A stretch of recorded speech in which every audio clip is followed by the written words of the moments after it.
queria convidá-los para meditar comigo na palavra de Deus, no texto que começamos a estudar, 2 Coríntios, capítulo 1, versículos 12 a 14, onde a palavra do Senhor nos diz assim: este é o nosso orgulho, a nossa consciência dá testemunho de que nos temos conduzido no mundo, especialmente em nosso relacionamento com vocês, com santidade e sinceridade provenientes de Deus, não de acordo com a sabedoria do mundo, mas de acordo com a graça de Deus. Pois nada lhes escrevemos que vocês não sejam capazes de ler ou entender, e espero que assim como vocês nos entenderam em parte, venham a entender plenamente que podem orgulhar-se de nós, assim como nós nos orgulharemos de vocês no dia do Senhor Jesus. E nesse pequeno parágrafo, Paulo fala a respeito do verdadeiro orgulho que um cristão pode ter.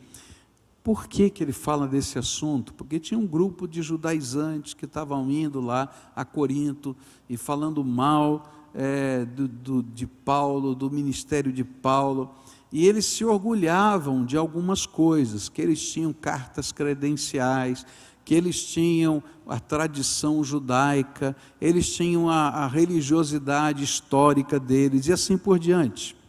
E aí então Paulo vai dizer: olha, tudo bem, existem algumas razões pelas quais a gente pode se orgulhar do cristianismo da gente, mas para a gente poder se orgulhar, é preciso que a gente passe em alguns testes. E aí ele propõe alguns testes que a gente tem que fazer para dizer que a gente pode se orgulhar do cristianismo que a gente vive. E nessa manhã eu queria trabalhar com vocês o próximo teste, que eu vou chamar de o teste da integridade.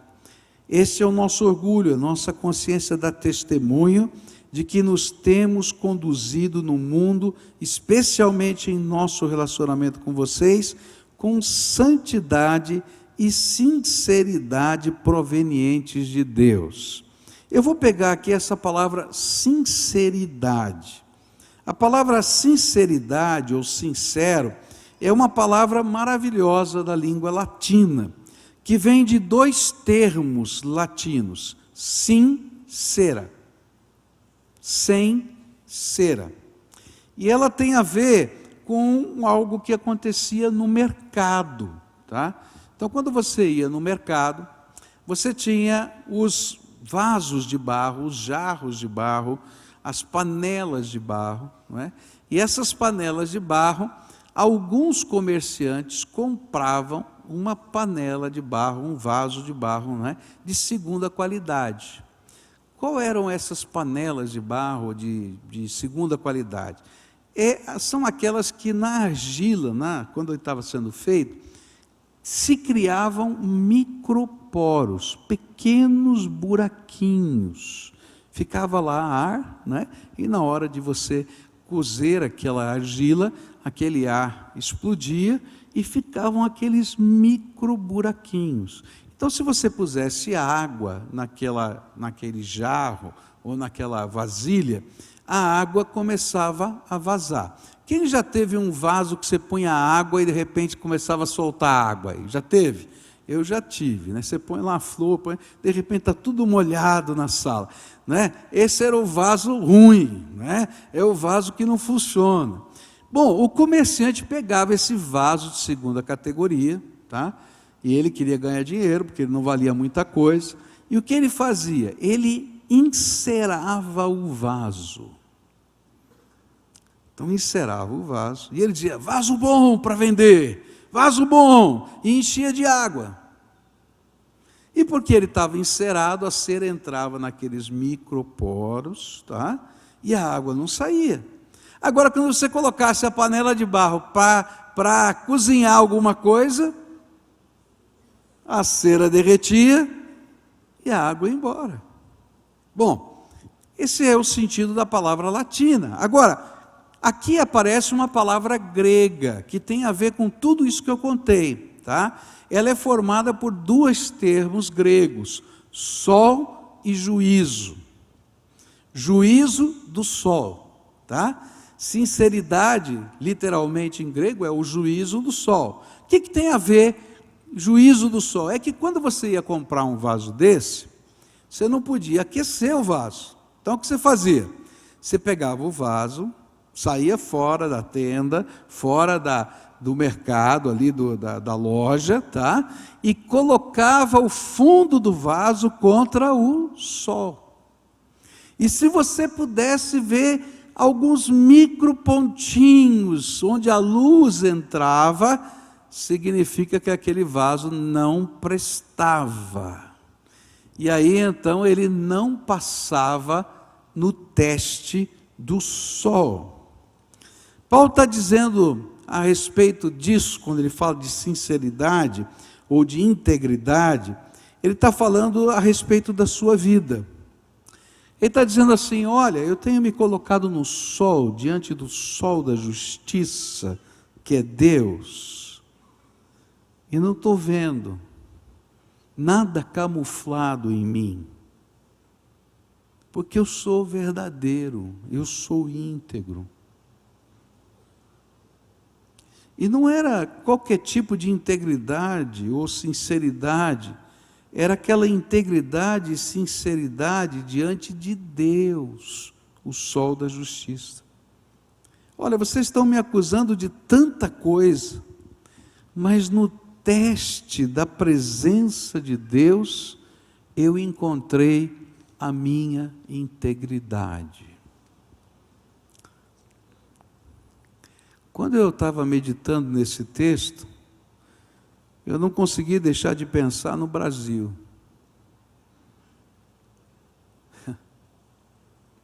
Como nós precisamos de homens e mulheres que possam viver o teste do sol e passar e viver com integridade e ter integridade.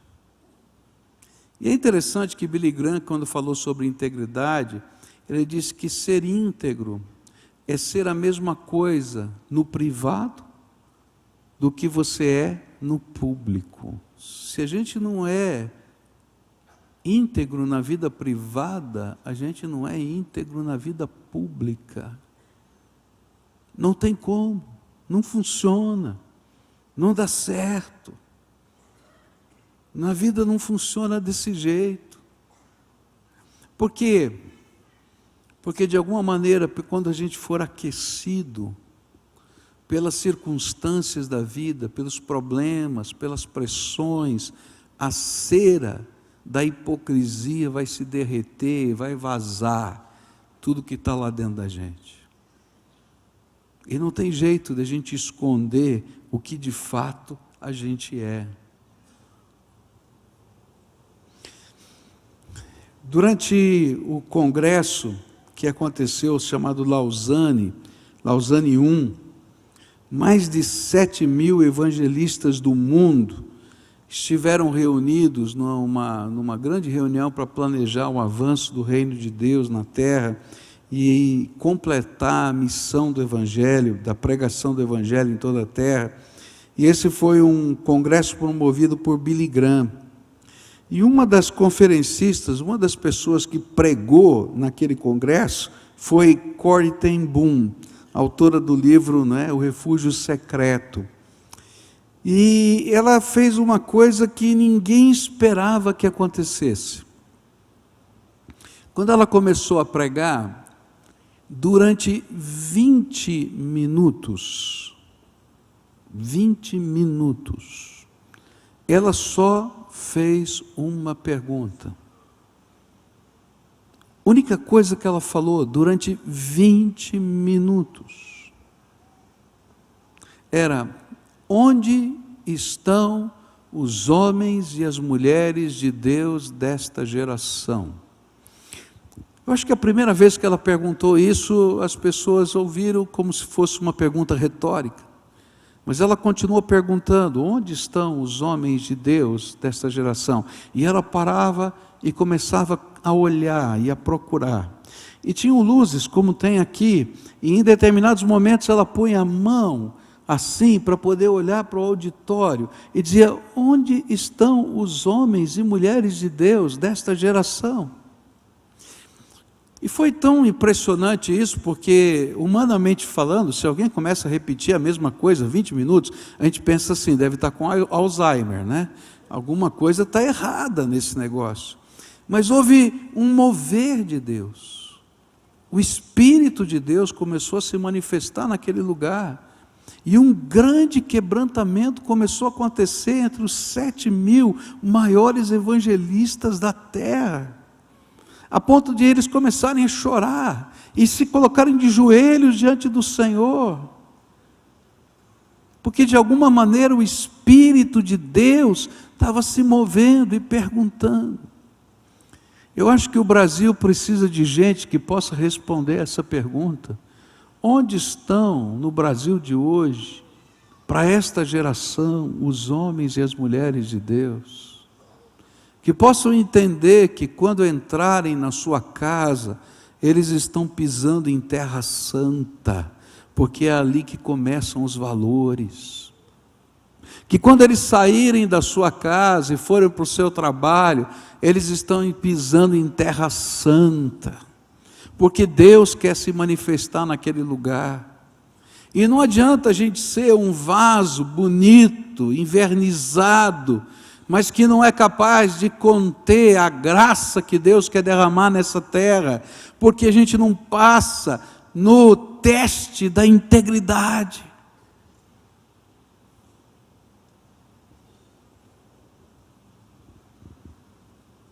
Não vai dar.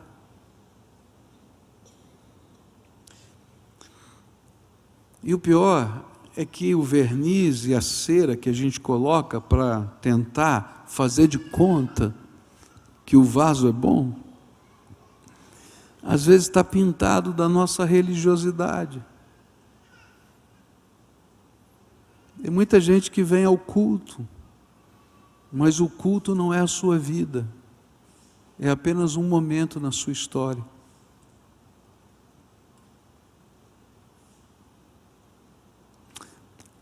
No capítulo 11 do livro de Ezequiel, a gente vai encontrar a palavra de Deus falando de que os líderes do povo foram procurar o profeta numa situação de crise da nação, uma situação de guerra, de problemas.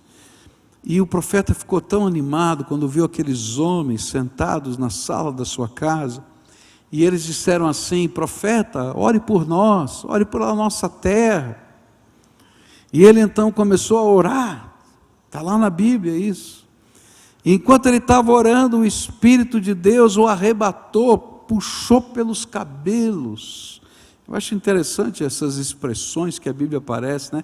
Ele não foi tirado fisicamente, mas espiritualmente ele foi arrebatado. Mas a sensação que ele tinha é que ele estava sendo arrancado pelos cabelos. E aí o Senhor vai dizer para ele: olha, vai até o templo, e vai chegar ali, bem próximo da parede do Santo dos Santos, e ele está lá, próximo da parede do Santo dos Santos, e diz assim lá a Bíblia: abre um buraco nessa parede. E eu leio a Bíblia, você sabe, eu fico imaginando, né? Então eu acho que não foi um grande buraco, eu acho que ele fez um buraquinho na parede para colocar o olho, para ver o que tem lá dentro. E aí ele coloca o olho lá. E quando ele coloca o olho lá, é interessante que a Bíblia diz que ele vê coisas abomináveis que não eram possíveis de serem ditas, inomináveis. E aí então Deus vai dizer para o profeta: esse povo está todo aí sentado na sua sala pedindo oração, mas eu não posso ouvir a oração desse povo, porque dentro deles tem coisas abomináveis, inomináveis, e eles não estão nem aí com isso.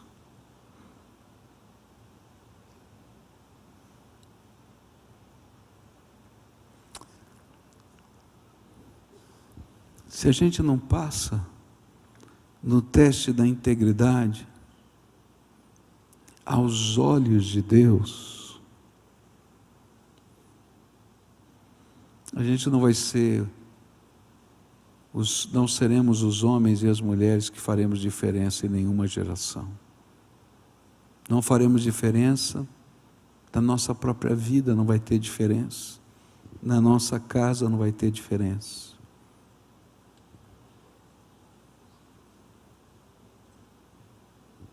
Nosso trabalho não vai ter diferença, nossa sociedade não vai ter diferença,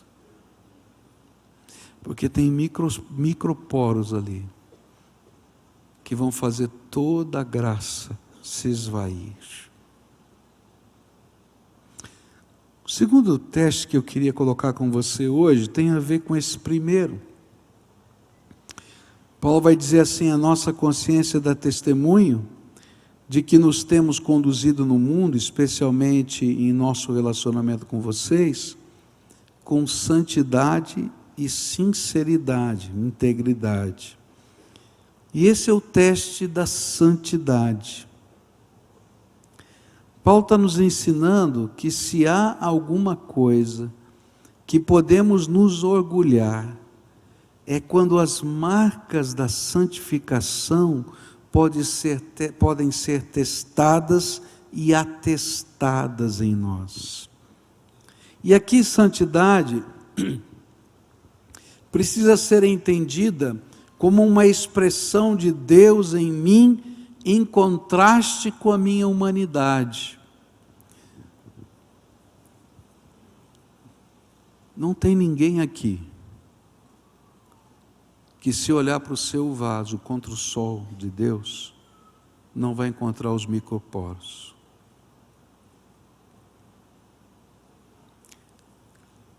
E se você acha que passou nesse teste, então eu quero dizer para você que você já está se conformando com esse mundo.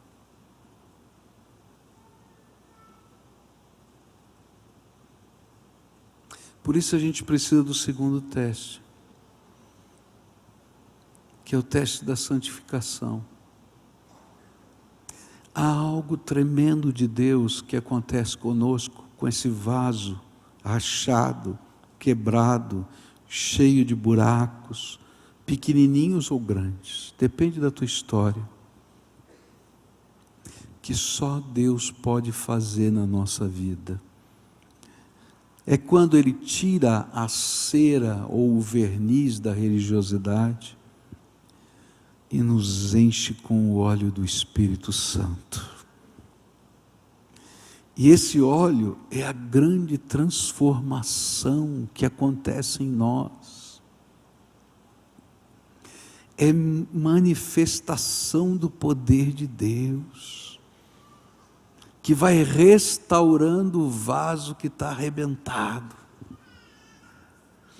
Há 2 ou 3 semanas atrás, a gente teve aqui no culto de sábado, o pessoal da Cristolândia, não é? da Cracolândia, que virou Cristolândia.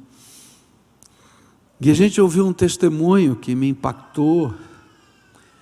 Aquele moço que deu o seu testemunho, ele disse que ele já havia passado por mais de uma dezena de casas de recuperação. Da mesma maneira como eu e você às vezes assistimos centenas de cultos. Mas ele não tinha mudado, ele continuava um viciado. Até o dia quando o Senhor o revestiu.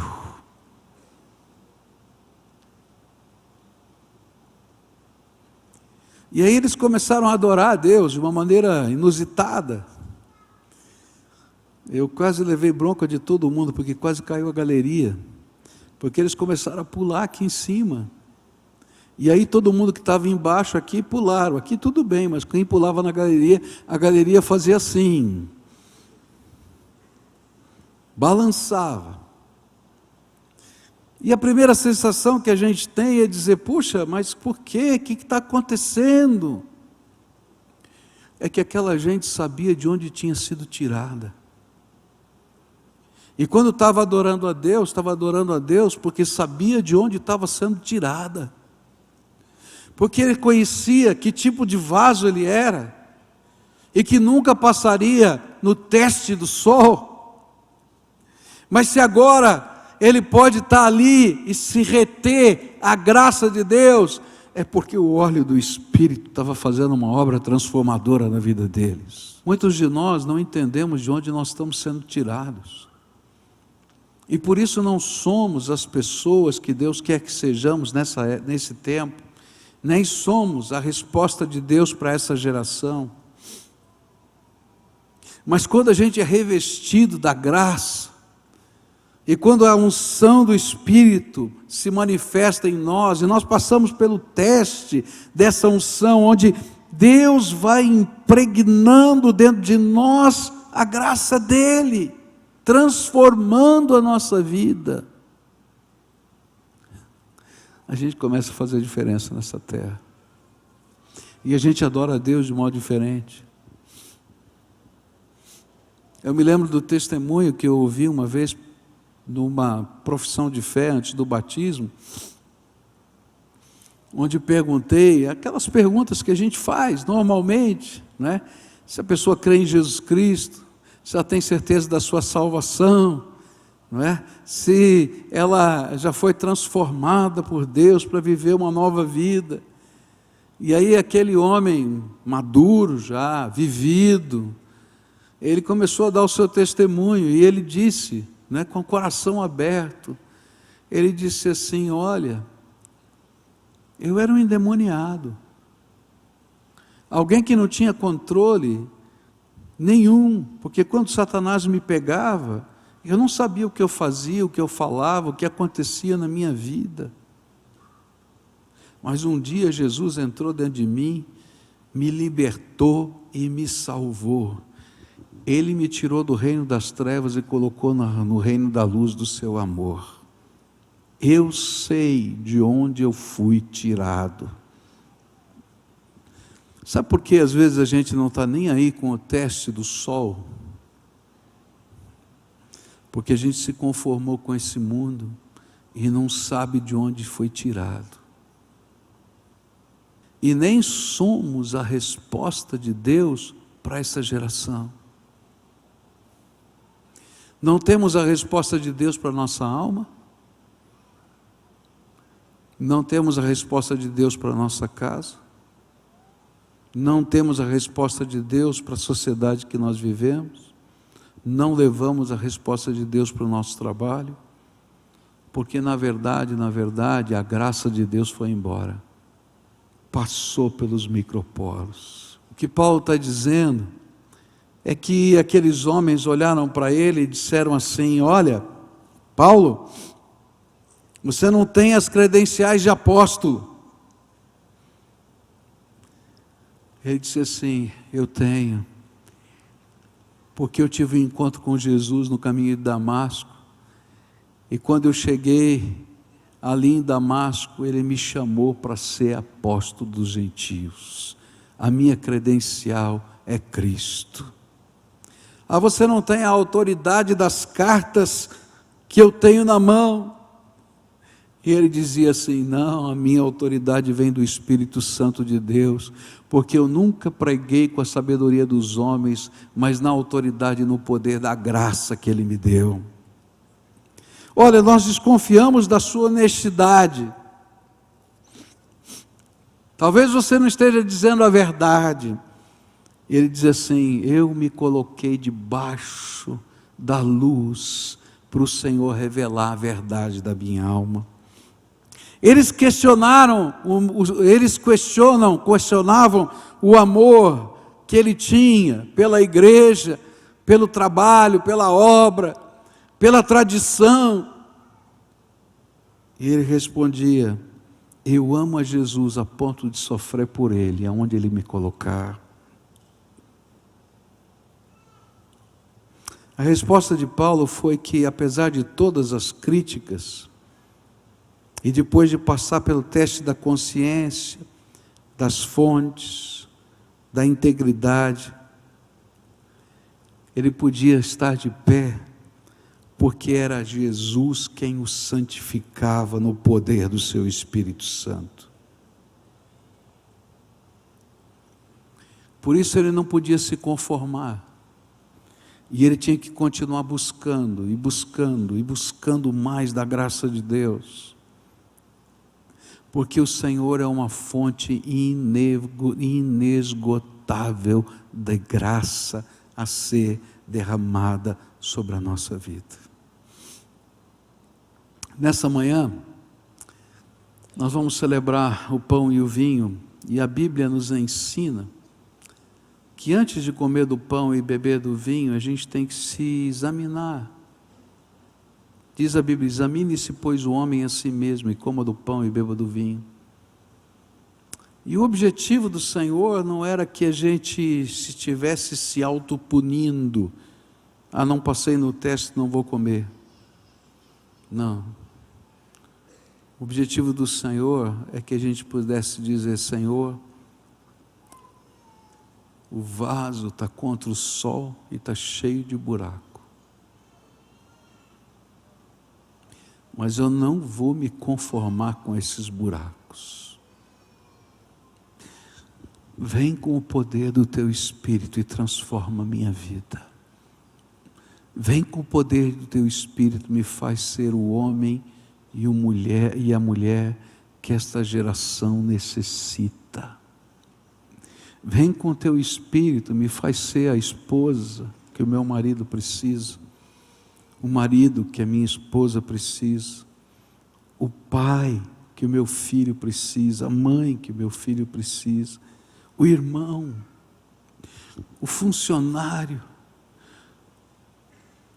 o trabalhador que ilumina por onde passa, porque sabe de onde tem sido tirado.